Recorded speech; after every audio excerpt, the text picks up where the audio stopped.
Hello and welcome to the two-man power trip of wrestling. I'm your host, JP John Poz. With me today, very special guest.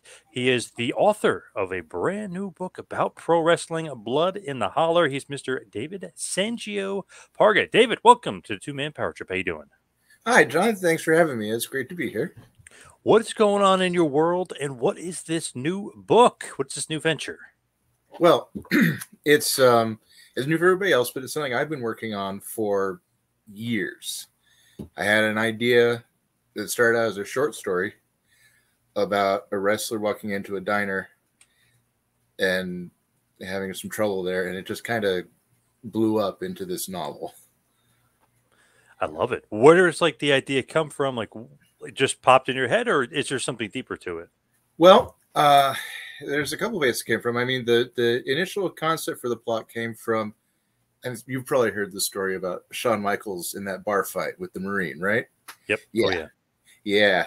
I had that. I heard that story, and I thought, well, that's interesting, because you always hear about you know which wrestler. You always hear stories about which wrestlers are the toughest, which ones are not, and Shawn Michaels, great performer, fantastic wrestler. I love him.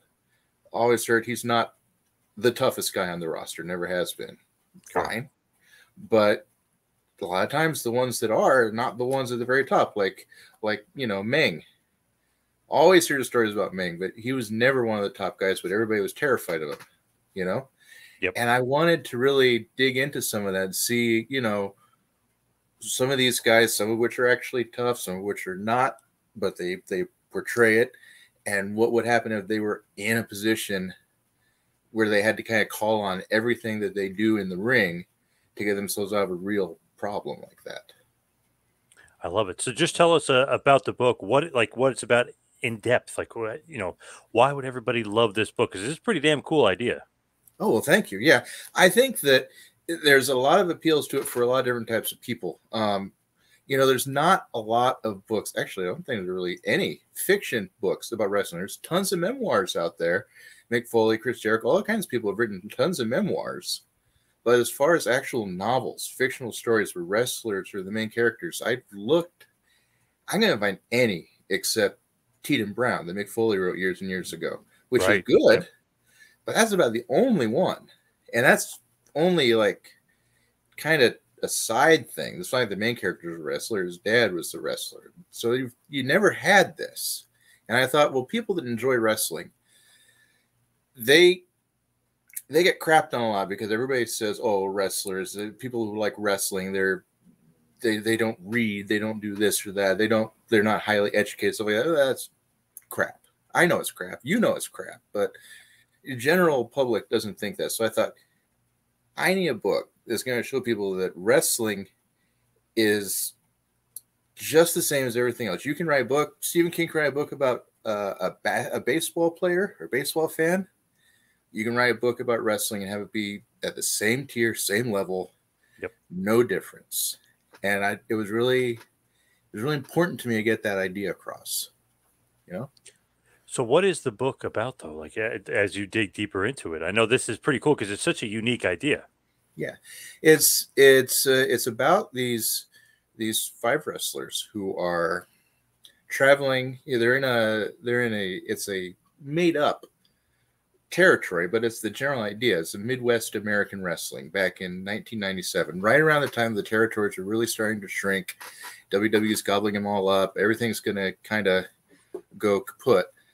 And these guys kind of know it. These five people, they're traveling from Nashville to, Richmond for a big show, one of the biggest shows they're ever going to have. And they, along the way, take a detour, stop off at a diner out in the middle of nowhere in West Virginia, and crap luck for them, they walk into a diner with a couple of guys that are criminals, and one thing leads to another, one wrong word, and things get violent. And then they don't show up for the show. And when they don't show up the next day, the promoter is irate because he's losing half of his main event. his, champion's not there, or the challenger actually not there. And he tells the champ, who's a former Marine and former Georgia State Patrol officer, he says, look, I don't know what happened to these guys. You've got connections with the cops. You know what you're doing. Do me a favor. We've got a day before the show. Backtrack. Find where they went. Find what happened to them. I'm worried they got into some kind of drunken bar fight or a car crash or something. And I need you to go and get them out of it and bring them here, or the show is going to tank. So our guy, Rick Lamar, he goes to go find them. And so you've got kind of like a two-tier story. You've got the people who are being held captive out on the farm where these criminals are, trying to figure out how they're going to survive while the criminals try to figure out what they're going to do to get rid of these people. And on the other end of it, you've got the Rick Lamar, the champion, trying to figure out what happened to them and kind of retracing their steps and doing a little bit of criminal investigation to see where they might have ended up. So very, very interesting. Almost sounds like it'd be cool if you made it into like a TV show as well. You know what I mean? There's so many layers to it. Well, that's what I've been told, and my publisher is shopping it around. Although right now with the strike going on, probably happen is they buy it and then sit on it until something happens. But I would love to see it become a film or a show or something like that. That would be a dream come true. I'd be so excited. That would be really cool. Are some of the wrestlers based on wrestlers of past? Sort of. It's interesting because when I was in high school, and this goes way, way back to high school, my very best friend and I were huge wrestling fans. And we started up a kind of a satire wrestling league.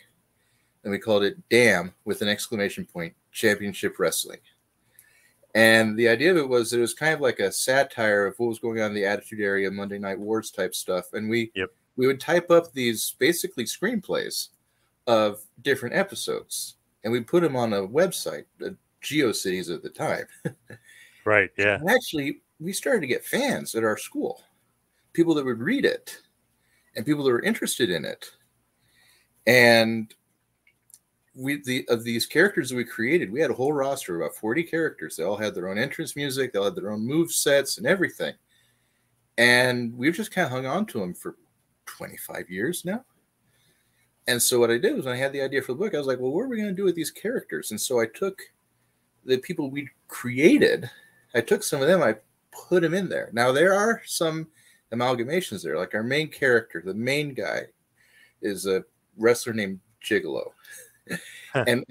and he's kind of a mixture.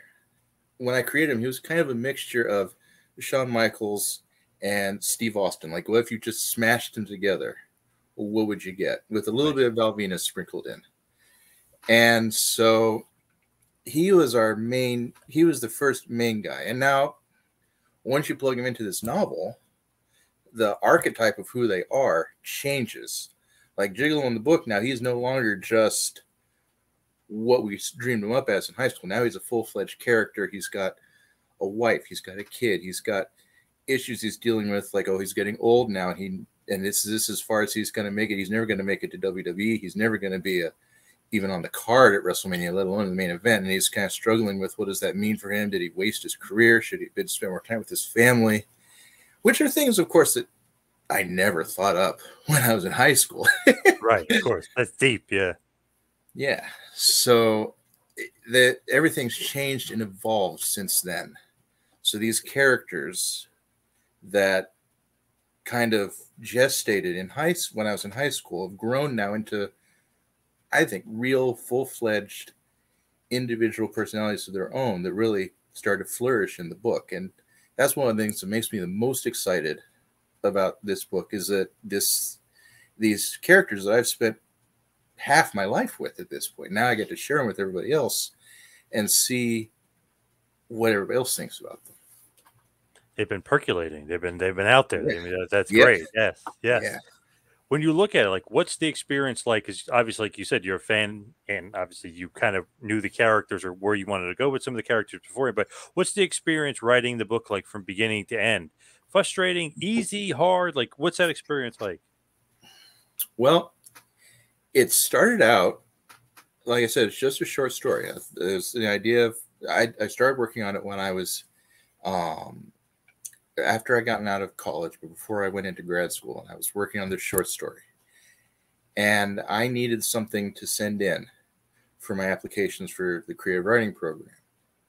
And this is all I had. And I'd been warned by my professors beforehand. I was like, they're not going to take this seriously.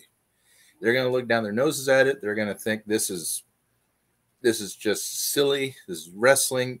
Nobody's going to care. But I was like, screw it. I'm doing it. I've got this short story. I'm going to send it in. And I did. And I got in. Vindication. Great. Wow, nice. Yeah. And then it just I kept playing with it, and it kind of grew. And eventually it went on. I used it as a basis for a screenwriting class I did for the program. It became my thesis novel. And then after that, I started shopping it around, and it's just blown up. I am honestly a little shocked at how quickly it's kind of blown up. I'm thrilled, but I'm like, I was not expecting it to go this far this quickly. So, like, reviews and everything's been good and positive so far. The people that I've gotten good reviews so far. There was one person who, when they read it, they said, interesting story, but too violent and too much wrestling lingo. And I was like, well, I can't not for disagree. me. Those are my two. It's violent. I can't disagree. It's violent. Those are my two loves there. Yeah. Yeah. And I was like, well, you hit the nail on the head. So yes, it's violent and it's cut wrestling. Congrats. That's what I don't know. To me, that's what I would want. I mean, those are Yeah. like the bread and butter, if you will, for me. Yes. Now it has gotten some good reviews. Literary Titan gave it 5 stars. They gave me an award for it. Oh, awesome! What award was it? The Literary Titan, the website, they hand out awards for books that they've reviewed, and I was just a couple of days ago was notified that they were awarding me their gold star for the book. So I was like, hey, great, thank you. I really appreciate that. Thank you. You must have done something right. Yeah. Yeah. That's awesome, though. Congratulations. Yeah. Nice. When you look at it, like just even going all the way back, I know you're a longtime fan. Like, when did you actually become a wrestling fan? When did you get into it?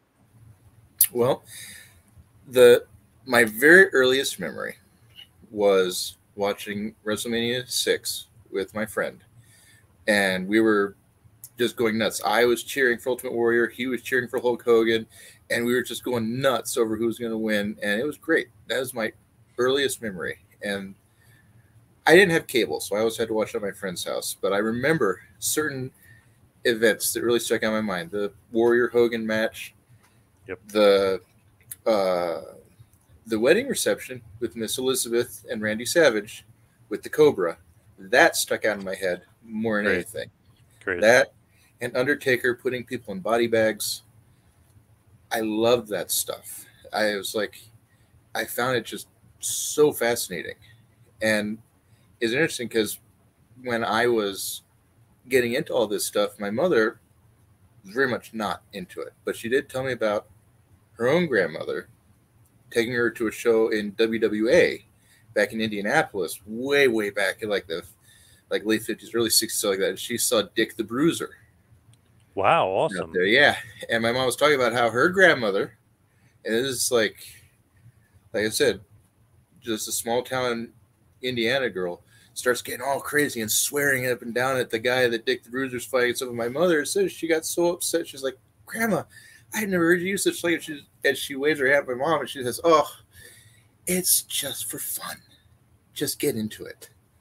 And, nice. That kind of cemented how I felt about it. Everything about it is just so much fun if you just let yourself go with it.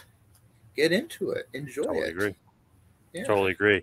And it's interesting. I remember my wife's boss was talking to me. This was a while back, and he was saying like, "Oh, my grandmother used to take me to Madison Square Garden. She was obsessed with wrestling." I mean, the guy's a few years older than me. I mean, he's in his late 40s, but it's funny to think like, he's watching Bruno Sammartino and stuff, but it wasn't his father or his grandfather. He said it was his grandmother that loved wrestling. So that's so funny. And I remember I had a professor. God, this is way back. He said he wrote a thesis paper on like old school women wrestling fans and why they're obsessed and like their level of fandom. Like I was like, man, that is intense. But that's so true. Like the older women of a certain generation just loved wrestling, whether to get into it or not, but they loved it.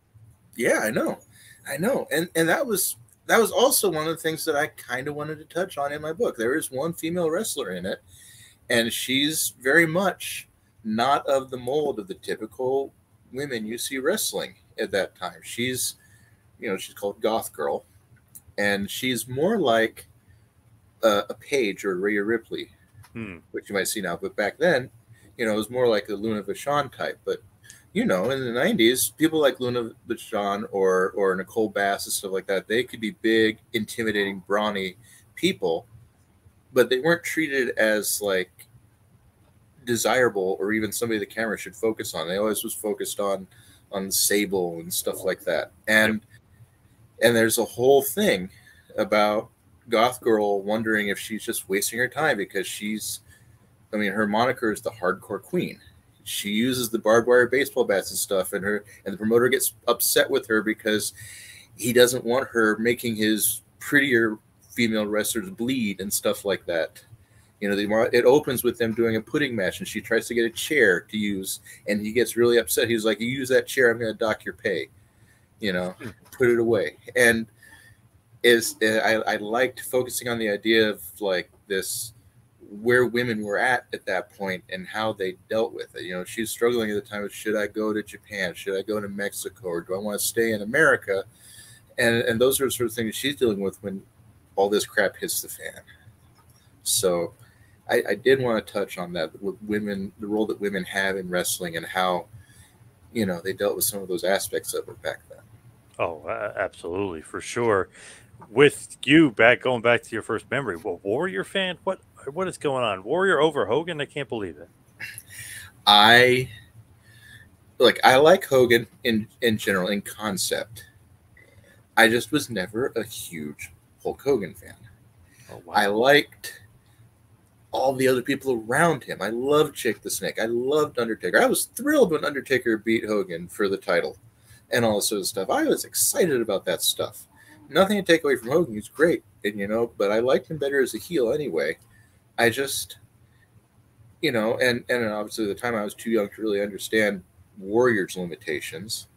But at the time it was new, it was exciting, and I was ready for something new to happen there, Yeah, okay, all right. I know there's obviously was a lot of Warrior fans out there, but I'm always loving to joke around because I'm a huge Hogan guy. So I always love to joke around about how like should Warrior have beaten him? Damn it!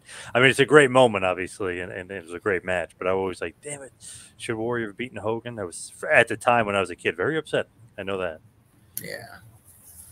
I know you were probably excited though. You probably were loving it. I thought it was cool. I thought it was really cool, But then I wish that Andre the Giant had actually gotten to cleanly beat Hogan and stuff like that. I think Andre was probably my very first love in terms of wrestling. Fell in love with the concept of Andre the Giant. Loved him, and loved the big guys from then on too. I really like Big Show. I really like I like Omos. I think he has a lot of potential. I enjoy watching what he does. I've always liked the big guys. Even Andre as a heel, you liked him, huh? Yeah, well, he did great work as a heel, and I've not just in wrestling, but in general, I always have felt myself kind of attracted to the villains because I think they can do more than the faces are allowed to do. Your heels can be more creative. They can be more funny. I always thought Rock was more entertaining as a heel than as a face. Definitely. And John Cena's best stuff was when he was a heel, doing his thugonomics stuff and all that sort of stuff.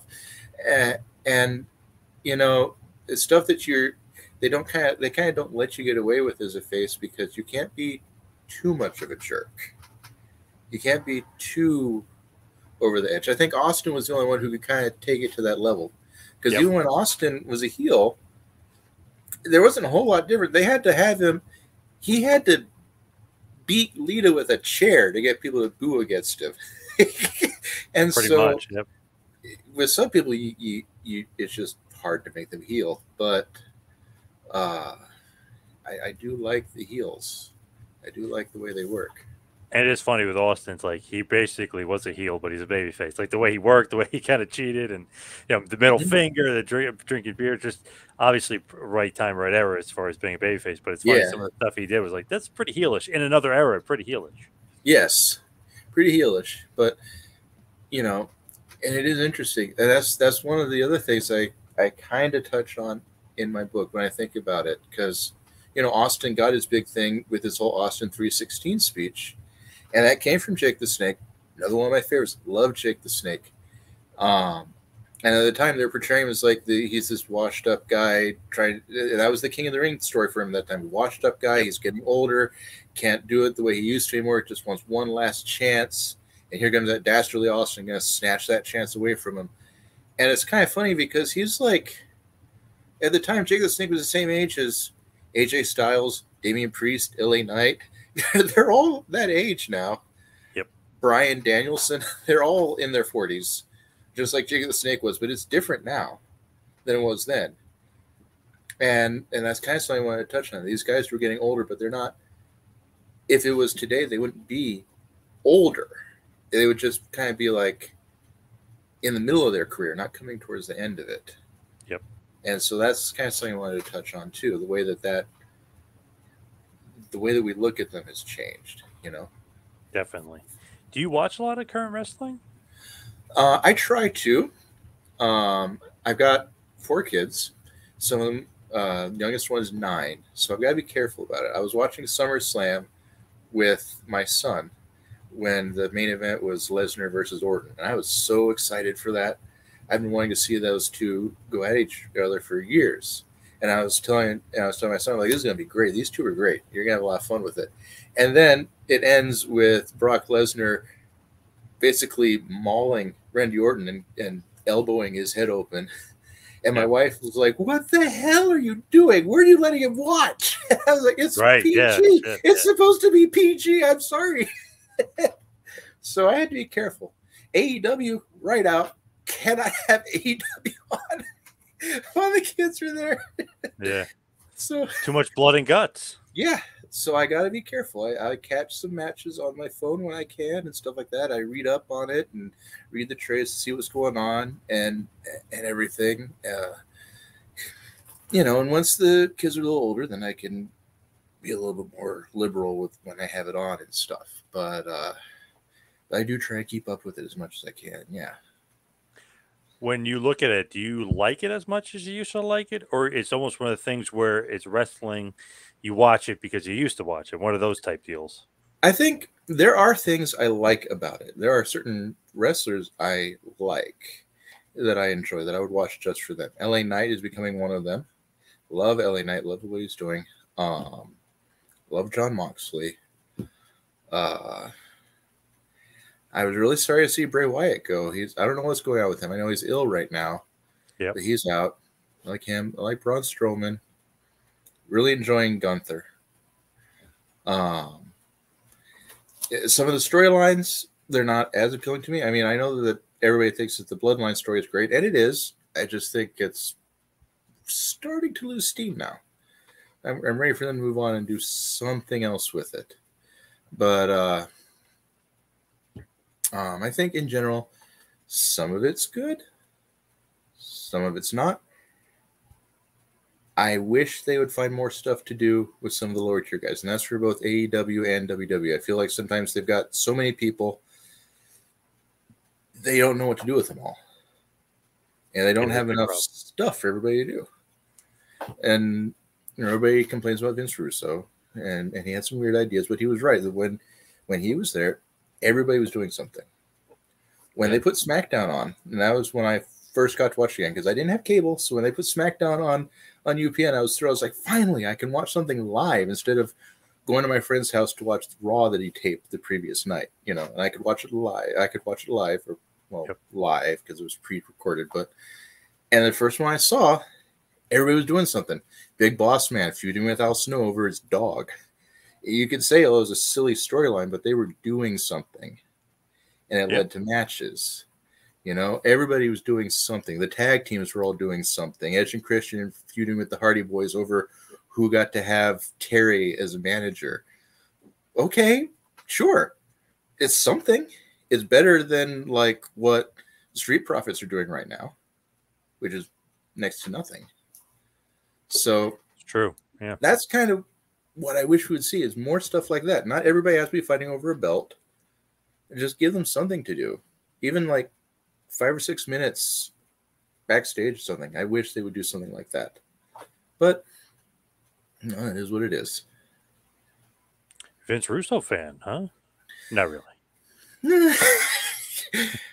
Some people work best when they have. It's like I'm a Star Trek fan. I love Star Trek, but Gene Roddenberry, the guy who created Star Trek, needed somebody looking over his shoulder sometimes because he has some weird ideas. Same thing with Vince Russo. Needs somebody looking over his shoulder because he gets some weird ideas. Anything on a pole? No, please stop. Hey, you need Vince McMahon making sure. Well, maybe not anymore. Suffered succotash. Jeez. Yeah, I think the business may have passed him by a little bit, maybe. Yeah, for sure. But as we hit the wind down here, we head towards the finish. Give us a big push for the book and why everybody would enjoy it. You know, wrestling fans and non-wrestling fans alike. Okay. Well, non-wrestling fans. I mean, wrestling fans will love it, I think, because it is very steeped in wrestling lore. You know, when my publisher picked it up from Penguin, she's a big wrestling fan, and she was thrilled to get it because she's a wrestling fan, and she loved all the references and the history that's steeped in, and that made me happy because that's what I was going for. But for a non-wrestling fan, if you like something that's energetic and suspenseful, if you were like I pitched it as Texas Chainsaw Massacre crossed with WrestleMania. That's how I always pitched it. And basically, yeah, if you like that sort of stuff, if you enjoy gritty grindhouse type thrillers, then yeah, this will be right up your alley. It is, from what people have told me who've read it, so I'm not just tooting my own horn, gripping, violent, pulse pounding.